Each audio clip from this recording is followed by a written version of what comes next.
Hi guys, this is Ian from OS The Best and this is Ella! and we are here in downtown. Nandito tayo sa Vietnamese cuisine which is Vietnamese foodies. Tara, samahan nyo kami.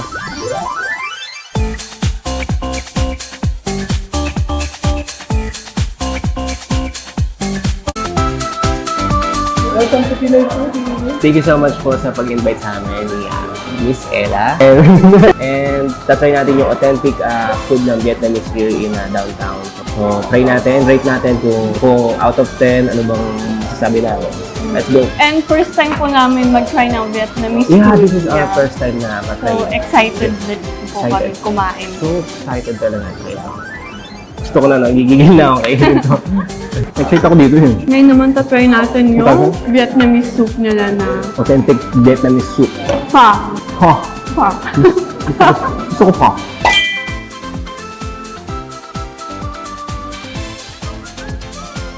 Pag nabitin ka sa mga gulay or vegetable, pwede mo siyang lagay dito. Para magkalasa lalo. Pero hindi siya hot pot ha. Pero lalagay mo siya pag gusto mo. Ayan. So, mekos na natin to guys. Ayan na, tornado ba? Ayan Pero na. baka matapon kasi. Oh. Ano pa yung noodles? Ang bango. Amoy na amoy yung beef siya, no? Mabango siya talaga. Kanina ko pa siya naamoy. Nakakagutom. Nakagutom. Pero let's find out kung Masarap. Sarap. Oo, yes, the best. or lagyan mo ng sili. Thank you.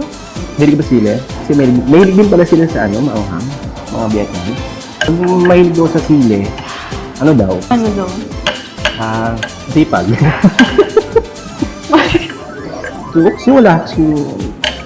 Malalaman mo din yun. Sa mga mahilig daw po sa sili dyan. Pampasipag. Pampasipag pala yan.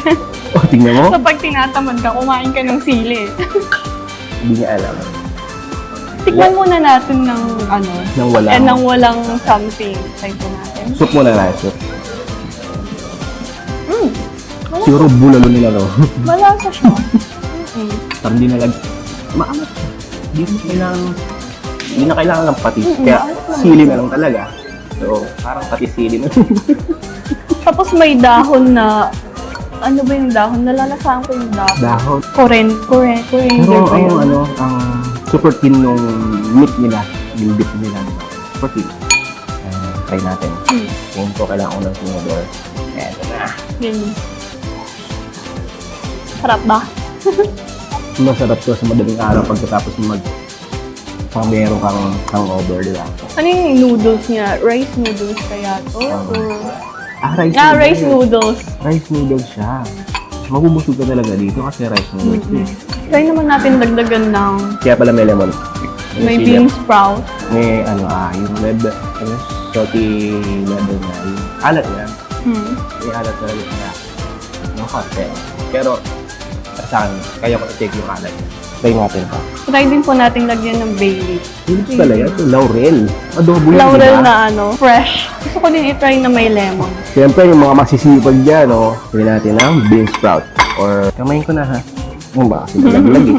Ganun pa rin lasa ng laurel Ano? na leaves pag fresh. Ano natin? Matami? Ano? Hindi para siyang, hindi ko ma-explain. Parang kumay kayong bunt ng mint. Oo, parang ganun. Parang mint siya. May pait pa rin. Mapait. Medyo mapait siya. Pero masarap siya. Para sa akin masarap. Parang nakong kambing. No. Ang dami kong kinahain damo eh. Yung nasa pimik niya kasi super thin.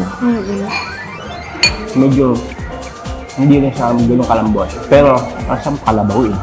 Isa pa. Ang kulangan ako sa hanghang. I think dito tamang pagkain nila. Ang chopstick ka, tapos yun ba? Tapos parang mahigop yung sabaw. Ano to? Tamang paghigop ng sabaw. Talaga? Di ba ikaw nagturo sa akin yun? Ba't ako? Hindi ako yun. Sinisipag na ako. Manghang eh. Ako naman, mas gusto ko siya na walang chili. First time namin. Pero, I enjoy naman kasi pinabawisan ako. Mahilig ako sa chili, spicy. Yung level ng lasa niya. Masarap naman para sa akin. Kasi, I think, every time nakakain ako sa iba-ibang cuisine, iniisip ko kung paano nila na-develop yung product na yun, kung saan nagsimula, diba? Kung paano naging masarap sa kanila yun, kung paano naging main dish nila yun, or lagi nilang sinasangkilit yung pagkain yun. Like sa atin, yung adobo, paanong manok, diba, ginagawang adobo, paano nila inaano yun, paano natin kinakain yun, sa point of view nila na parang hindi masarap. Diba?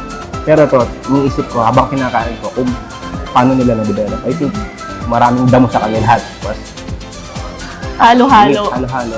Mekos. Mababalance din yung lasa ng asin, gawa ng lemon, kung gusto mo. Pero yung alat niya, cashew level yung alat niya to. Tapos yung soup base niya, malabnaw, which is parang bulalo lang sa atin. Ito ba? Enjoy mo? Na-enjoy ko naman siya. Parang may pagka-similarity naman kahit papaano sa Pinoy food. Okay, so Asian. Lalo na tong soup na to. Sauce. Main dish na naman. Pa. Vietnamese soup nila. Sa pa daw. Isa Yan, pa kasi masarap. Anong rate mo dyan? Ang rate ko, 9. Oh, no. Kasi mahilig din po ako sa soup. And pag hinaluan niyo po siya ng mga gulay-gulay, perfect siya. Masarap, malasa. Kasi ito eh, may dito sa mga dahon-dahon.